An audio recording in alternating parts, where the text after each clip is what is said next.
இன்னைக்கான cinema updates.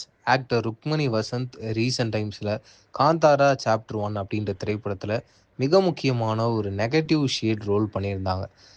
அடுத்து அவங்க நடிக்க போற திரைப்படம் பிரசாந்த் நீலோடைய டைரக்ஷன்ல ஜூனியர் என்டிஆர் நடிச்சுக்கிட்டு இருக்க டிராகன் அப்படின்ற திரைப்படம்.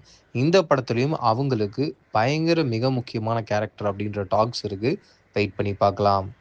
டைரக்டர் வெற்றிமாறன் இயக்கத்துல சிலம்பரசன் நடிக்க இருக்க திரைப்படம் வடச்சென்னையுடைய பேரலல் யூனிவர்ஸாவும் இல்ல வடச்சென்னை யூனிவர்ஸ்க்குள்ள இருக்க ஒரு கதையாவும் இருக்கும் அப்படின்றத டைரக்டர் வெற்றிமாறனே அனௌன்ஸ் பண்ணியிருந்தாரு.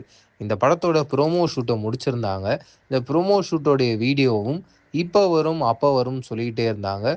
இப்போ என்ன சொல்றாங்கன்னா, இந்த ஒரு ப்ரோமோக்கான பேக்ரவுண்ட் ஸ்கோரிங்கை அனிருத் அவர்களை வச்சு பிளான் பண்ணியிருக்காங்களாம். அனிருத் இந்த பேக்ரவுண்ட் ஸ்கோரை முடிச்சிட்டாருன்னா அஃபீஷியலாக இந்த ப்ரோமோ ரிலீஸ் ஆகிடும் அப்படின்ற டாக்ஸும் இருக்குது.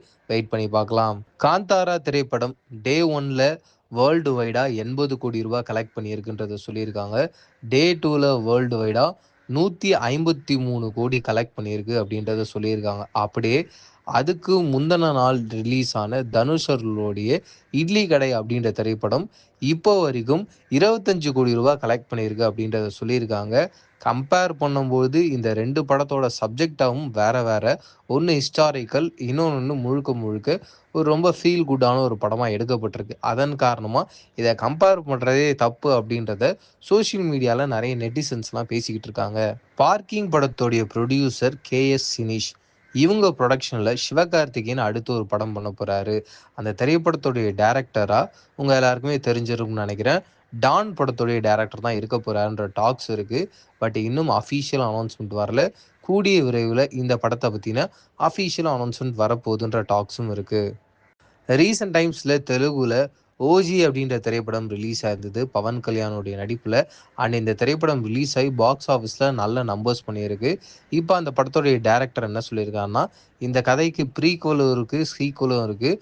அடுத்தடுத்து நான் என்ன பண்ண போகிறேன்னா, இந்த படத்தோடைய ப்ரீக்வலையும் சீக்வலையும் ஷூட் பண்ண போகிறேன்றத சொல்லியிருக்காரு. இதுக்கு நடுவில் அவர் ஒரு படம் பண்ணுறாரு. அந்த படத்துடைய ஹீரோ யாருன்னு பார்த்தீங்கன்னா, ஆக்டர் நானி அவர்கள். ரீசெண்ட் டைம்ஸில் அந்த படத்துக்கான பூஜையும் போட்டிருக்காங்க. ஆக்டர் யாஷ் அடுத்து டாக்ஸிக் அப்படின்ற திரைப்படத்தில் நடிச்சுக்கிட்டு இருக்காரு. இந்த திரைப்படத்தோட ரிலீஸை அடுத்த வருஷம் மார்ச் 19ஆம் தேதி பிளான் பண்ணியிருக்காங்க. அடுத்து யாஷோடைய நடிப்பில் ரிலீஸ் ஆக போகிற திரைப்படம்னா ராமாயணா சாப்டர் 1 அண்ட் சாப்டர் 2. இந்த ப்ராஜெக்டை முடிச்சதுக்கு அப்புறமா யாஷ் நடிக்க போகிற திரைப்படம் கேஜிஎஃப் சாப்டர் 3. யாஷோட எல்லா திரைப்படங்களுக்கும் மிகப்பெரிய எக்ஸ்பெக்டேஷன் இருக்குது அப்படின்றதுலையும் சந்தேகமே இல்லை.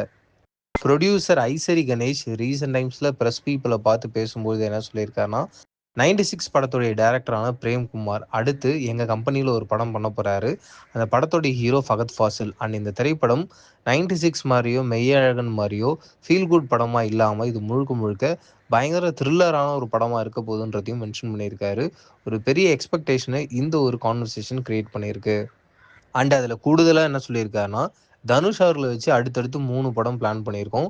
ஒன்று போர் தொழில் படத்துடைய டைரக்டர் விக்னேஷ் ராஜா டைரக்ஷன் பண்ணுறாரு. அடுத்து மாரி செல்வராஜோடைய டைரக்ஷனில் தனுஷ் அவர்கள் ஒரு படம் நடிக்க போகிறாரு. அந்த ப்ராஜெக்ட். இது மட்டும் இல்லாமல் வெற்றிமாறனுடைய டைரக்ஷனில் வடச்சென்னை 2 அப்படின்ற ப்ராஜெக்ட்டும் நாங்கள் தான் பண்ணுறோன்னு மென்ஷன் பண்ணியும் இருக்காரு.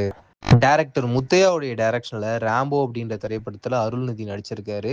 இந்த படத்துடைய ரிலீஸை அக்டோபர் 10ஆம் தேதி பிளான் பண்ணியிருக்காங்க.